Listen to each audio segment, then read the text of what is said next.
I can read your mind. Day 153. We are in the field of infinite potential and infinite thought. Here we go. Namaste, welcome everyone. This is day 153 of 365, A Life of Bliss 365. One quote every day from the book, A Life of Bliss, the Living Transmission. Channel 3. This one from our dear non-physical friends and teachers, AnandA, here to assist us humanity in remembering who we are and why we are here. And today we're talking about mind reading for day 153.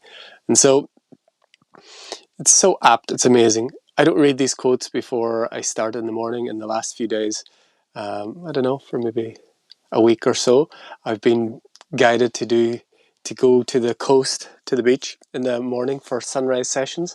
And today, so those sunrise sessions just come spontaneously in the moment. And today was all about thought. And then today's quote, which is from the book that was channeled how many years ago? I don't know, whatever it was, 2021.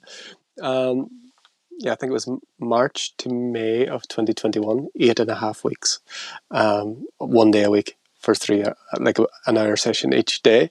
And the quote today starts about thoughts. It's just amazing. Of course, that's a general theme, but it's very specific about thoughts. And so the quote, or the contemplation for today, we will go into, but I wanted to start with sharing that I can read your mind. And the clue is in the word your. If we drop the Y, we're left with O-U-R. And the reason I can read your mind, you can read my mind, and we can all read all minds is because it's our mind. There is only one mind. There is just the mind that is. And we tap into certain pieces and processes and aspects of the one our mind that is. And then for a lot of the time we believe that we are this one mind, this Martin, this body, this man, this age, this story. And that all of those are just one aspect of our mind.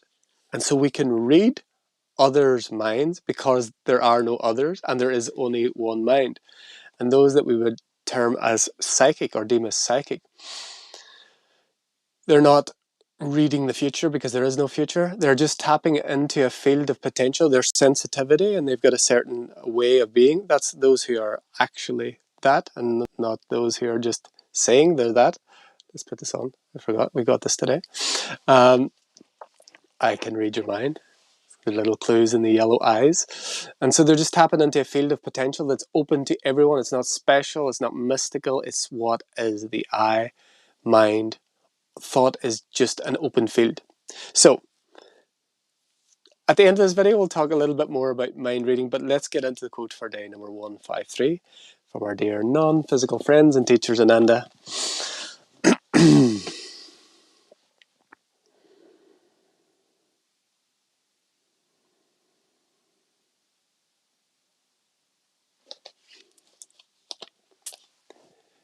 We know who is here. We know your thoughts. We know your thoughts, for thoughts are an open field. Thoughts are not personal. Thoughts are an open field in which you can choose or not choose.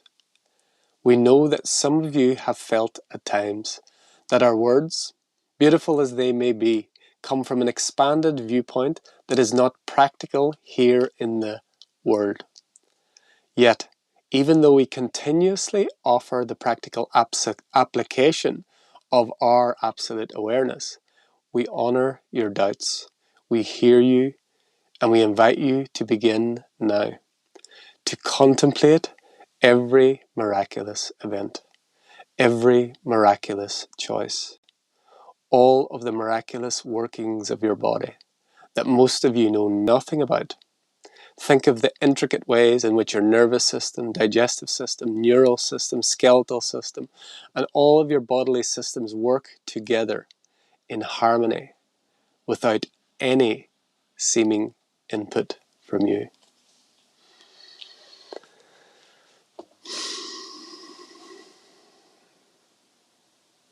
And so this contemplation is just opening this field of potential of knowing that there is only one mind and that all thought is available to everyone. And if we tune our sensitivity, we can access thoughts of what we would call the future, what we would call the past, what we would call other potentials. And all they are is potentials. So anyone that predicts the future, oh, little Martin was going to say something. let's keep him out there. He's going to make a very bad joke. Anyone who predicts the future, all they're doing is tapping into a potential reality. A potential reality. That's it. One potential reality of infinite potentials that is always in flux and always changing. And so anyone that that does future readings, that predicts the future, that says what's coming, that are tapping into energies of the future, they're tapping into intelligence. It's okay. And all it is tapping into one potential.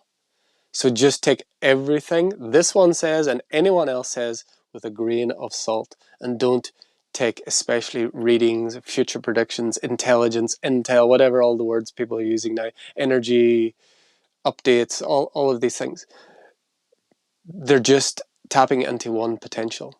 And if you follow, and let's say you take that potential on as a fact, as what is so, as what is here, it's a self-fulfilling prophecy. It will be your reality. Not because it is the reality, it's because it's one potential of infinite potential that you have garnered and drawn your attention towards through the influence of another. Therefore, you bring that aspect of the already existing reality into your experience. So I just be discerning those who share future predictions, those who share energy, whatever, all of that stuff. Take what resonates, of course, as always. Take what resonates and leave the rest. But don't, even that which you take, don't take it in a backpack. Don't take it as baggage. Just take something as a passing cloud. Something resonates in this moment, but don't put it on your backpack. Don't go traveling into the future of someone else. They're tapping into one potential of infinite possibility. And so they begin in this quote with, showing that they know who is here. They know our thoughts because they are expanded as an awareness that is aware of all thoughts, and that's aware of all potential futures, all potential pasts, because they're not in time. And then they're bringing it back, because this one has this thoughts at times where a lot of what AnandA shares is a very broad perspective. It's very very expanded viewpoint.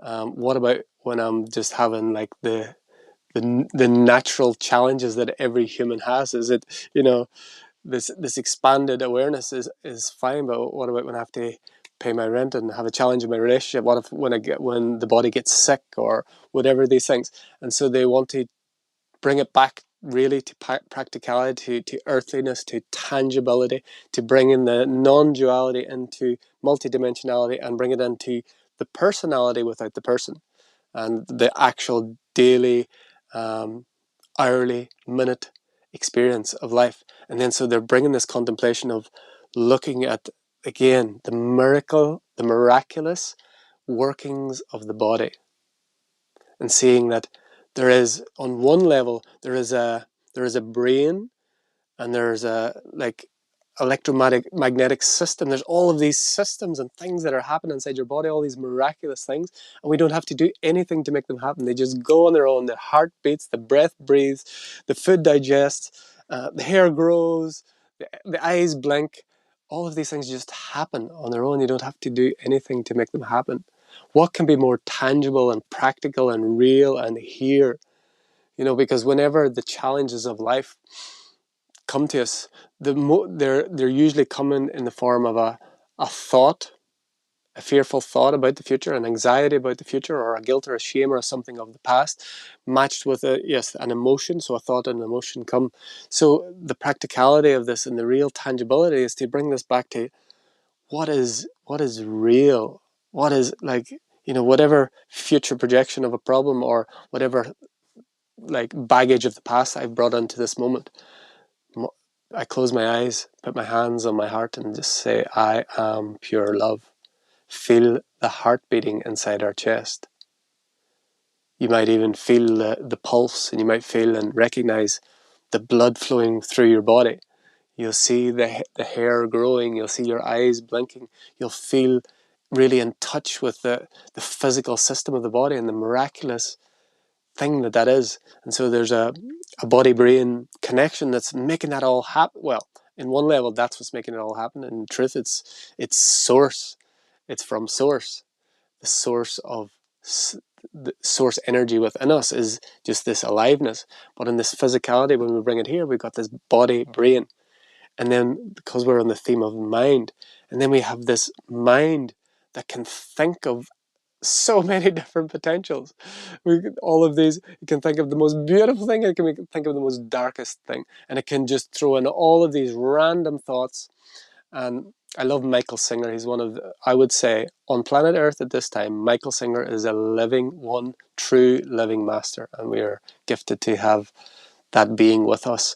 And I've completely forgotten now, there was something that he shared. What was it? Something that he shares that I absolutely love. It's completely gone. So it was just to honor Michael Singer as an absolute, I feel, a living master on the planet. I would say there are few that are really living it, really sharing the fullness of it, and there's no fluff around it. There's no like, it's just they are what they are. My God, what was it we were going to share? Don't know. So whatever it was, if you haven't read his books, I would highly, highly recommend his books. All of his books are amazing. The Untethered Soul, The Surrender Experiment, and Living Untethered. His audio programs are just unbelievable. Absolutely like masterful. Absolutely a living master. Michael Singer, he runs the Temple of the Universe somewhere in Florida. And yeah, just an amazing, amazing being. Thank you to be alive on the same at the same time as this great teacher. And so yes, we have the body, brain, all of those systems that just happen on their own, and then we have this mind. Of course, that's what it is. It was his, but it's like just this constant chatter, this constant mind, and it's like who's talking to who, and it's like this random things. What I love is he verbalizes like a kind of what our mind, like a lot of our minds will sound like, and he speaks it out. It's so funny the way he does it. He'll just speak out on, oh, what about this? And he just does it so much better. I'm not going to do it. But you know what your mind sounds like. Well, if you're watching this video, there's very high likelihood that you have come to some awareness that that voice in your head is not who you are, but at times you forget. And this is something that Michael shares, is like that mind is he shares it in a different way. I'm going to paraphrase. So that the way it has been shown to me is like thought is just there's just an infinite field of thought, and the I that is receiving that is a thought, but we'll not go there. If you want to go there, check out this morning's video. But there's just this infinite field of potential of thought, and some of those potentials are coming to you, coming into your awareness. And so just this random thought comes, this random thought, and they don't have to be connected. They don't have to be connected to what you're appearing, and they're just coming. And then 1 minute you're just sat here and everything's fine, and then the next second that thought comes up from 20 years ago, or a fear. It just like in total randomness. And like what he says in just a very simple way, this mind is not that random runaway horse. It is for most people, but it's just because we haven't taken the reins. The mind is a terrible master and a beautiful servant. We can tell our mind to do or say anything it wants. We want to just close your eyes now. Tell your mind to say yes, yes, yes, yes, yes, no, no, no, no, no, and it'll do it. This is one of the things that it's like, tell your mind to say something and it will. Just what happens is we forget that all of the rest of the time, except for these couple of seconds when we're directing our mind with a mantra or an intention or a concentration or a contemplation. We're focusing the mind. But this again, it's a terrible master and an amazing servant. We can use this mind. this monkey mind, this runaway train, the runaway horse mind, when we direct it. And when we direct it and we focus it, it's incredible what it can do. It's already doing all of those things, those subconscious things that happen. For anybody that's driven a car more than 10 years, think about it, you don't think about it. You change the gears, you turn around, you can do anything. You could be doing a lot of things that would be deemed dangerous while driving the car. You don't even have to think about it. Sometimes you will drive somewhere quite a long distance and you will get there and you have no idea how you got there. Hands up. Please put in the comments if anyone has ever done that. If you've ever driven quite a long space, quite a long distance, please put in the comments if you've done this. Be honest. And you've arrived at a place and you have no idea how you got there. Literally, you've driven at high speeds, past other people, past humans, turning corners, up hills, down hills, round corners, all of these things, and you have no idea. And you don't have any memory of how you got there. You don't know how it has even happened, and hey presto, here you are. That's the subconscious mind that is so trained in, wow, a lot of Michael thing. Another thing that he said, he was like, if you took some of the biggest, toughest, barbarous warriors from the past, like Genghis Khan or some crazy warrior from the past, some Roman centurion or something like that. They're in battle and very what we call brave and fearless. And imagine you took them and put them inside your car and drove at 70 miles an hour just down a normal road where you're checking your phone, scratching your head, checking the radio. They would be sat white knuckle, thinking that you're some hyper advanced being. How you're driving this spaceship, and and not only you're going at this speed, but you're not even paying attention. It's just funny things the way he brings these examples. But so that's the subconscious mind that's trainable, and that's trainable in a way because we just continuously do. The driving's a good example. We just continuously have done it so many times that it becomes a hardwired habit. And so it's a double-edged sword because there's some hardwired habits that are beneficial, so we don't have to think about changing the gears or the route that we know to work. But the double-edged sword, the other side of that, is whenever everything becomes an autopilot and the mind is not getting any new stimulation, we don't go a different direction to the road, or we don't try something new, the mind becomes stale. And then when the mind becomes stale, that's when it leaves space for the crazy stuff to come in. When we give it direction, so when we close our eyes and say, yes, yes, yes, no, no, no, I am love, I am joy, I am peace, I am happiness, I am power, I am perfection, I am prosperity, I am truth, I am love, that will say that. Whenever we leave it space, they say, oh, I can't believe I'm missing it. What am I doing? Why? Oh, I'm a little bit hungry. Why am I watching this video again? What have we got something to do tomorrow? All of this sort of stuff.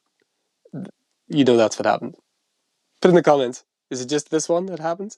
Does your mind do weird and wonderful things when you don't give it something? It's like a very it's like a very naughty child. If you give it something really engaging, which can be, it doesn't have to be complicated.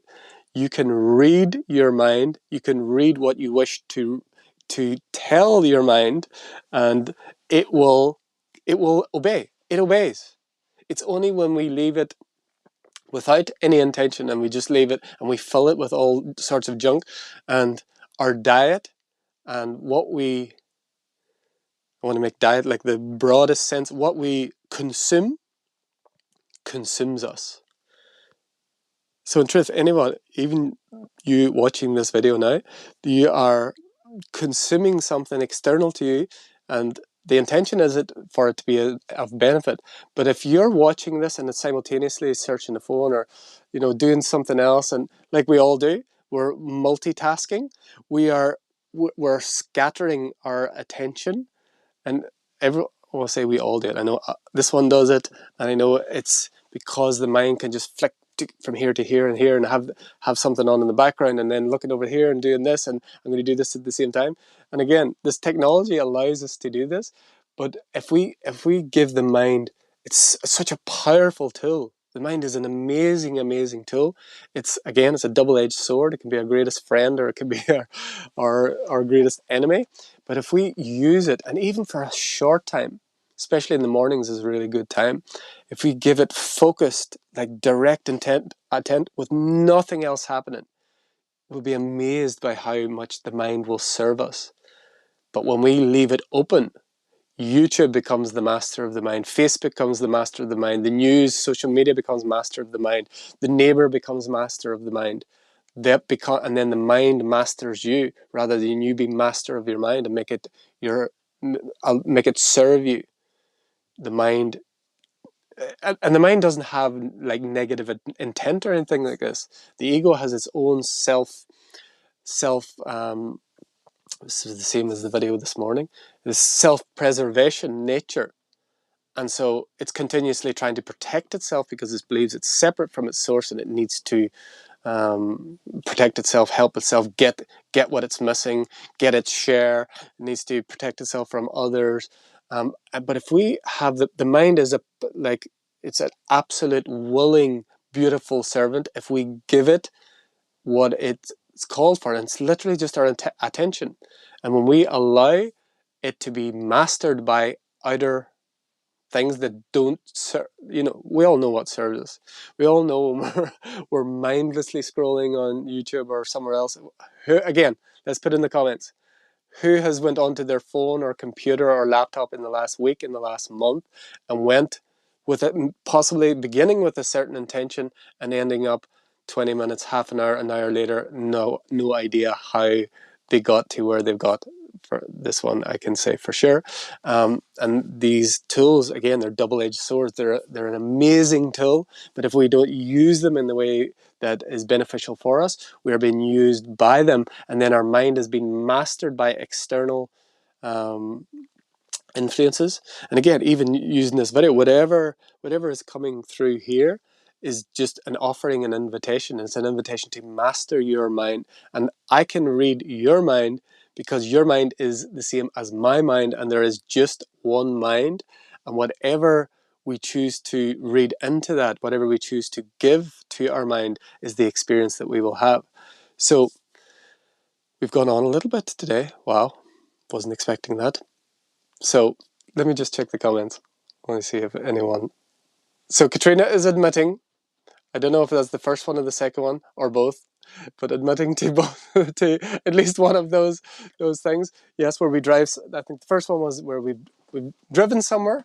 We have driven somewhere and we have no idea how we got there. We have absolutely no idea how we've got there.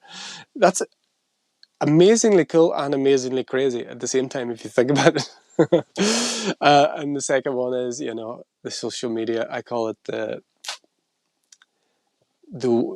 digital samsara. We get into these loops. Oh, you forgot your password. Oh, enter this mobile. Click these pictures. Oh, this digital samsara that just sucks you into this wheel. The samsara is like the wheel of rebirth, and there's these digital samsaras that keep us in this technology. And you go looking in YouTube for a recipe, and you end up watching something from 50 years ago, or just anything, whatever the mind, the unmastered mind, which we all have an aspect of, is calling for. The algorithms feed it.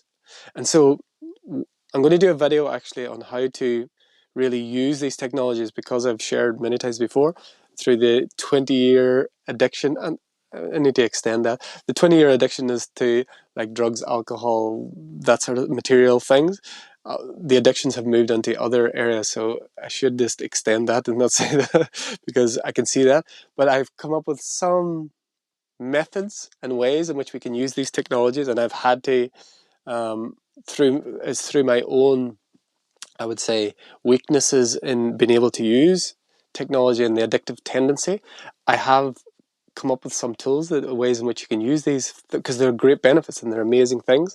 I will do a video on that actually. But let's just leave the contemplation there now. I can read your mind, and we've gone a long way from the quote from the book, but we're all on the same theme and we are all flowing. So the invitation now is to, that's a whole lot of word salad has come through this one, and a whole lot of quotes from the book, and a whole lot of words. The invitation now, and this is practice for the world, it's practice for the mind. Without trying to make anything happen, we just allow now sacred silence to be, as we allow what is to be what is as what is.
So thank you as always for joining this daily journey, Life of Bliss Living Transmission, 365 days, one quote every day, and then some sharings afterwards, a little bit longer than usual today, but that is fine.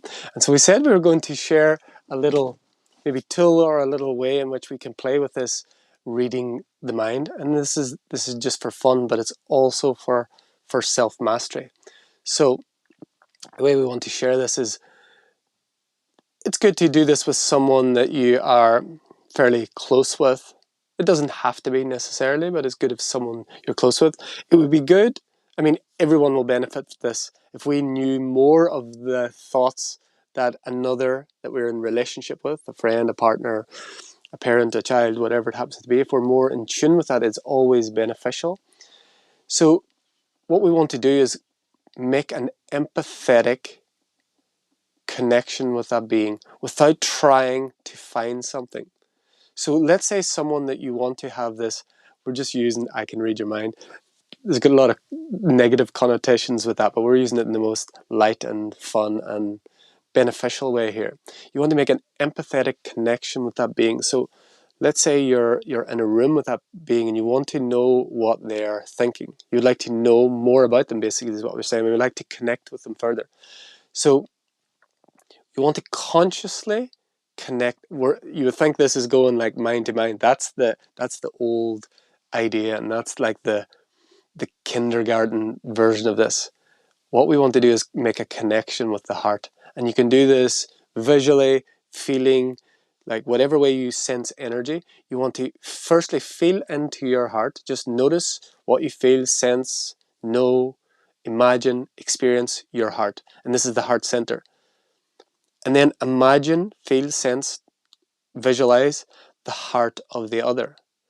And then literally see, feel, sense, know a connection between those two. So your heart center is connected to their heart center. Some people are not visual, some people are not feeling. It doesn't matter how you experience energy. It's just whatever way that is, it's just a knowing that our heart's connected. I visualize heart connected. I see color between. I just have this sense that we're connected.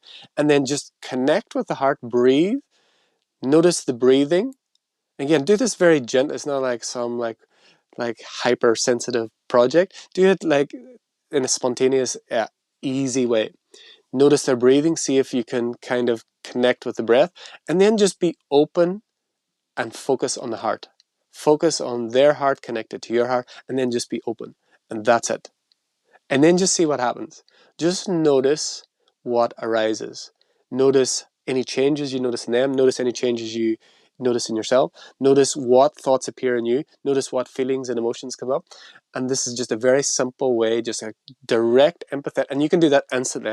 I've spoken that out like it's a long drawn thing. You can do this in seconds, literally seconds.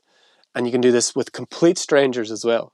It's very easy. You can do it with complete strangers and just notice, and then see if you receive something, a vision, an idea, like a feeling, see then if you can have a conversation to confirm that without trying to make it right or wrong, or right trying to like really making this a big thing. Just have conversations in which it will bring forward what they may be thinking, feeling in that moment, and just play with this. Okay, so that's a little fun way to read the mind, the true mind, the heart mind, not the thought mind that can be manipulated. So we are live streaming live every day for 365 days at 3:33 UK time on Rumble, YouTube, Twitter, Twitch, and Telegram. We're also posting videos on TikTok, and we've got little short videos and stuff on there. If you are getting value from these transmissions and you are enjoying them and not merely enduring them, we invite you to please like and subscribe on YouTube, like, comment on Rumble and all of the other channels. And please, if you feel and you know others who have ears to hear and eyes to see, and you know that this may benefit them, please share it with them, share it on your social media, share it through whatever means possible. And we really appreciate that, and thank you. And we will continue on this journey with you every day. We're moving in close to the halfway mark. Doesn't feel like it, and I'm amazed like how easy it has been to do this every single day. I mean, the setup around this has not been easy. For the last 7 months, we're living in a motorhome, 3 of us, my beloved and my beloved son. We're in a tiny home on wheels, and the setup, even though I haven't done it all today, that setup has not been easy, but the actual sharing of this every day is just joy and ease. It's just all the technical stuff that can be a challenge. But thank you for joining every day. Thank you for being here. If you have any questions, queries, please put in the comments below, and look forward to sharing space with you again tomorrow. Until next time, from my heart to yours, the divine in me sees, loves, and honors the divine in you. Namaste. We are